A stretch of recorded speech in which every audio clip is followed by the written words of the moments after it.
We're filling contracts and splitting bounties. That's right, it's Moonrakers from IV Studio.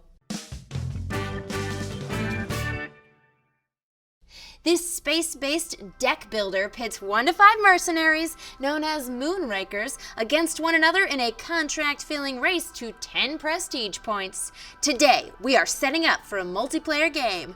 For solo and 2-player mode, check your rulebook. Setup begins with the armory board placed center, right.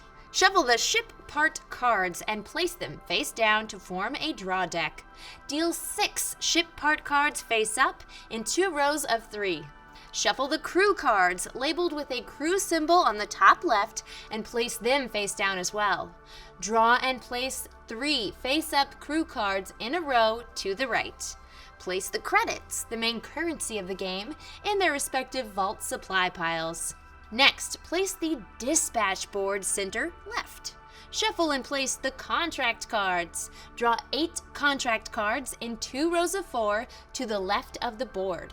If any of the drawn cards have a 3 or 4 hazard dice rating located in the lower right, replace them with new cards, shuffling the replaced cards back into the contract deck.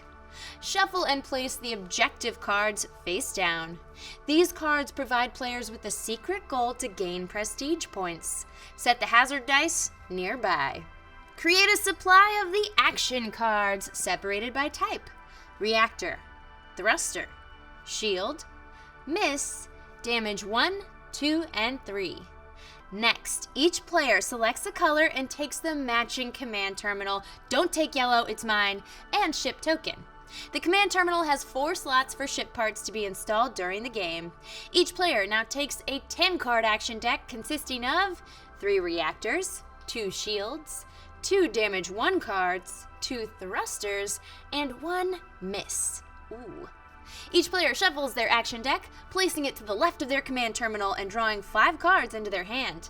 Next, deal 3 objective cards face down to each player, who looks at them, selects 2 to keep, and places the 3rd on the bottom of the objective deck. Players keep their objectives face down on the bottom left of their command board to be revealed when they complete the listed goal. Finally, each player takes 2 credits into the personal supply on their board. Roll the hazard dice to determine a first player. If there's a tie, roll again. Gameplay occurs in turns proceeding clockwise, during which the active player is known as the mission leader, who proceeds through 3 phases: planning, execution, and buying. First up in the planning phase, the mission leader chooses one of 2 options: choose a contract or stay at base. Option 1, choose a contract, allows the mission leader to select one of the face-up contract cards and place it in the center of the table.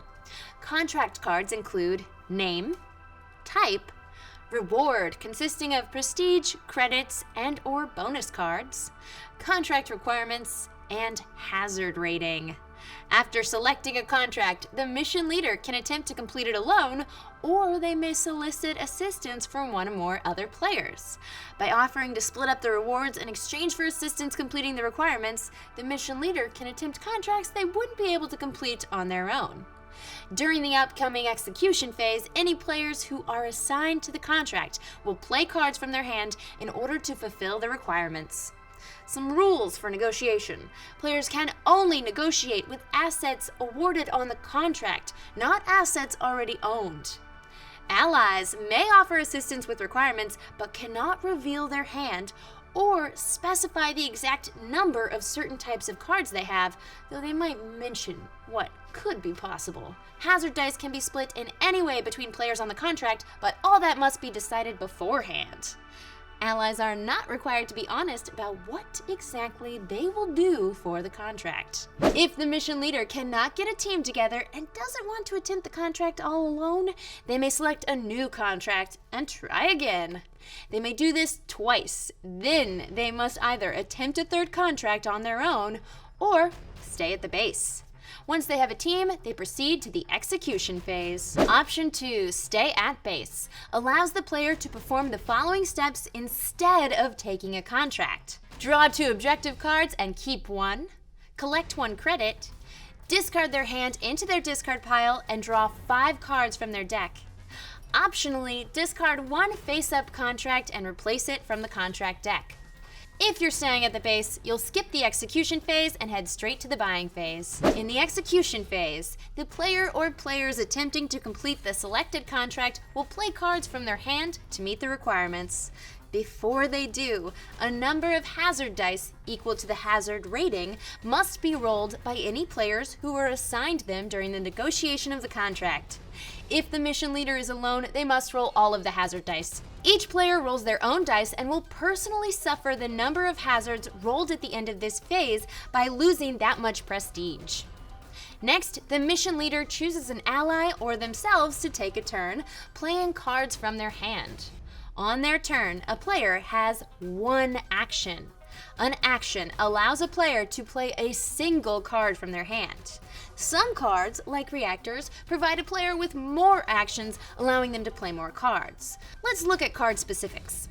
Reactors provide 2 more actions. Thrusters allow a player to draw 2 cards from their action deck. If a deck is ever depleted, shuffle the discard to form a new deck.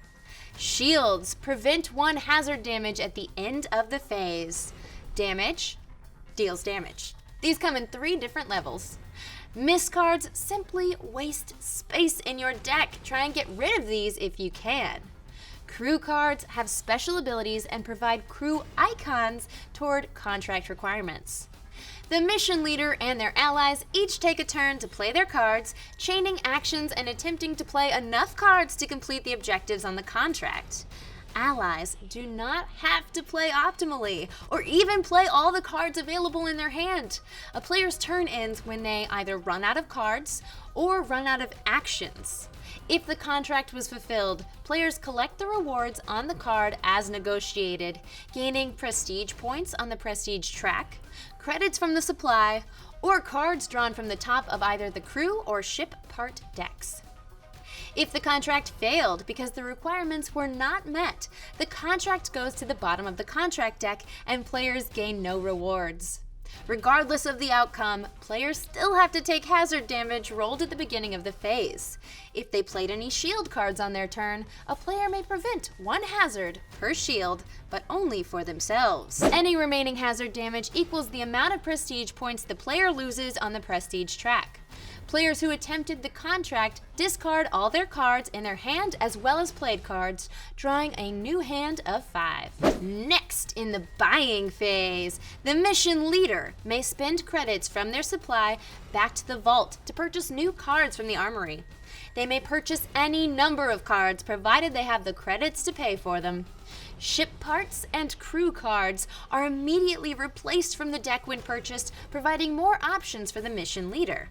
Additionally, they may pay 1 credit to discard a face-up card and replace it from the respective draw pile.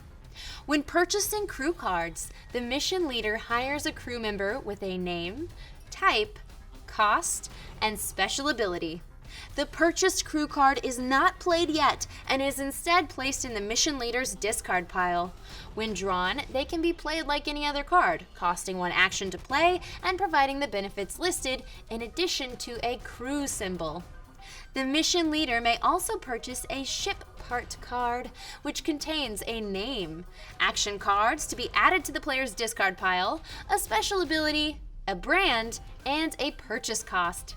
When acquiring a ship part, the mission leader places it on one of the 4 available spaces on their command terminal. The abilities on ship parts do not require an action. Additionally, they take the action cards from the supply listed in the top left of the ship part card and immediately add them face up to their discard pile. When adding damage cards, be mindful of the symbol to ensure you acquire the correct damage level. Once the mission leader has completed their buying phase, play passes to the player on the left. The game ends once a player reaches 10 prestige points at the end of any turn. And that's Moonrakers. I'm Becca Scott, and I love contracts. Give me a contract, I'll sign it. Seriously, try me. I'll sign it. You can watch me and my friends play this game and other awesome games on Game the Game right here on Geek and Sundry. I'll see you there. Especially if it's a deck builder. Just saying.